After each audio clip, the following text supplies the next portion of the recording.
lho dadi wong lanang blas nanti pikiran. Wes kere ra kerja malah ngeslot karo selingkuh. Aku jalan cerai saiki. Aku wis ra kuat. Cerai yo cerai. Nang urus rasa tanggeman. Kowe dadi wong wedok ya ora tau gelem ngurus omah. Malah sibuk tiktokan. Wis, rasa padu ning ngarepe anak. Anake ben simbah sing gedhekke. Sing kuat yo Le. Ora ono sing njaluk dilahirke. Nang keluarga sing kaya ngene. Tak tampa apa anane, kabeh kahanane. Yen pancen ngene iki takdire. Iso kuat balungane. Marga rati sangga wong tuane. Kudu iso ngadeg dhewe, ra ono cekelane. Ngene men anak sing rusak omahe.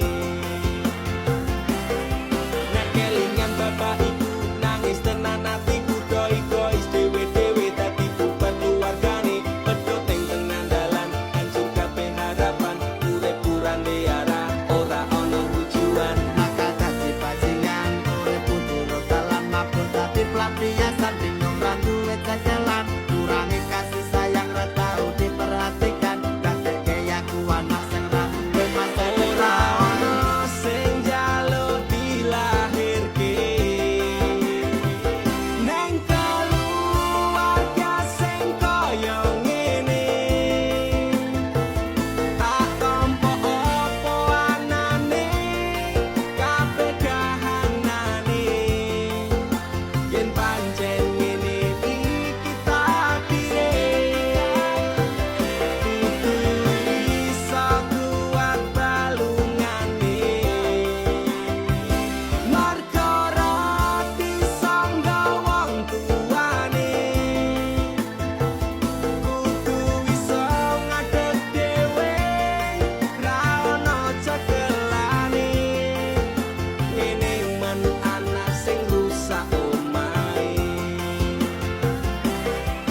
Saiki bapak ibu wis rapi dhewe-dhewe, ilang tanggung jawab nganti lali ro anake, urip terus simbahe kecilik tekan semene, pakku aku wis gedhe iso golek duit dhewe. Saelek-eleke ibuku tetep sing lairke. Saelek-eleke bapakku tau merjuangke. Aku korbane wong tuwa ra pengen urip rekoso, tak buktekke aku iso sajan karo ngamper lara. Nuwun ngapurane tenan. Bukane bapak